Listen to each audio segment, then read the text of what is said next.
Father Kedarnath. All of 16, I'd taken to the occasion of Old Monk. And when I had quite a large quantity of the stuff, I could swear I his spirit rather than the monk.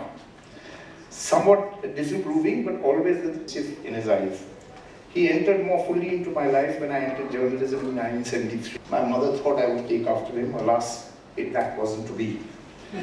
There was different times, different comparisons, cause to fight, anywhere near as strong as the independence movement that he so eloquently espoused and which he unfortunately did not live to see.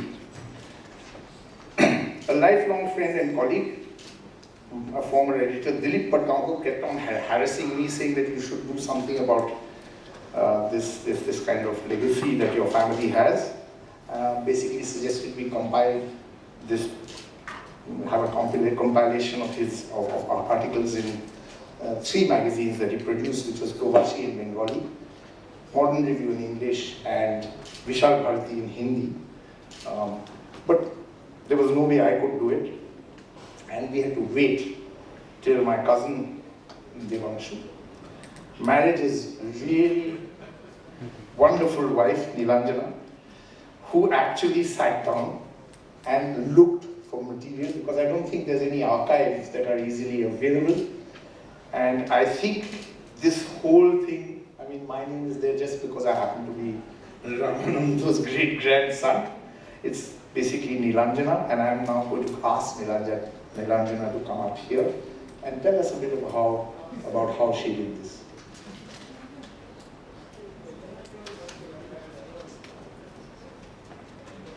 That is, as usual, Badsha being very generous. But I just wanted to start by saying thank you to all of you, and particularly to HarperCollins for adopting the project, and to all of you for carefully choosing a day that when Delhi wasn't drowned by the monsoons to join us for tea and this.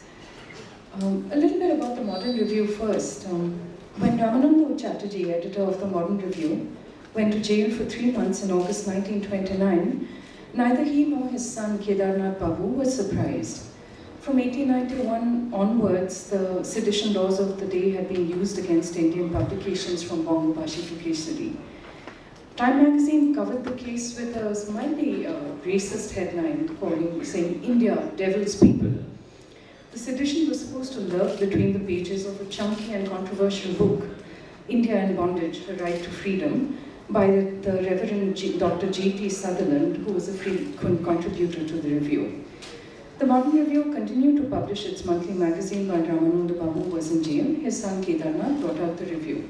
It had an unbroken streak, I think, between roughly 1907 and the 1950s. It never missed a month, no matter what was happening in the country.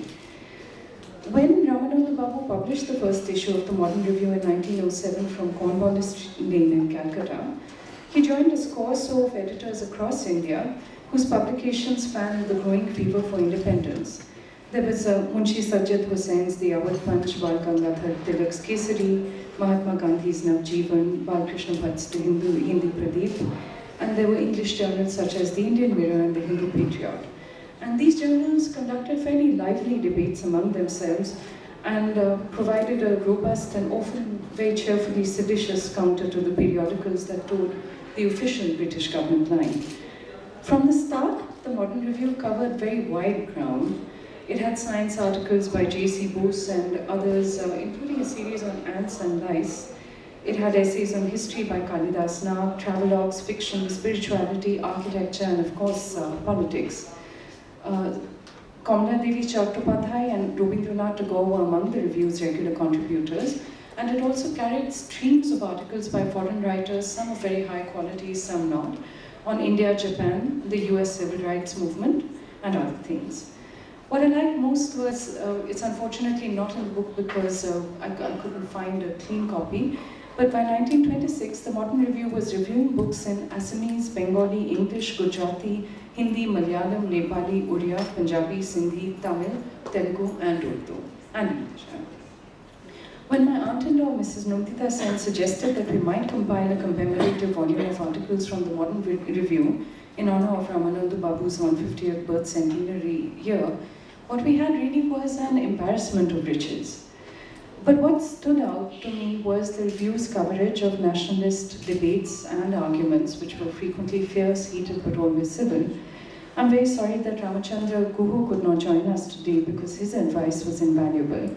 And he writes in his introduction to Patriots, Poets and Prisoners, the Modern Review quickly emerged as a vital forum for the nationalist intelligentsia.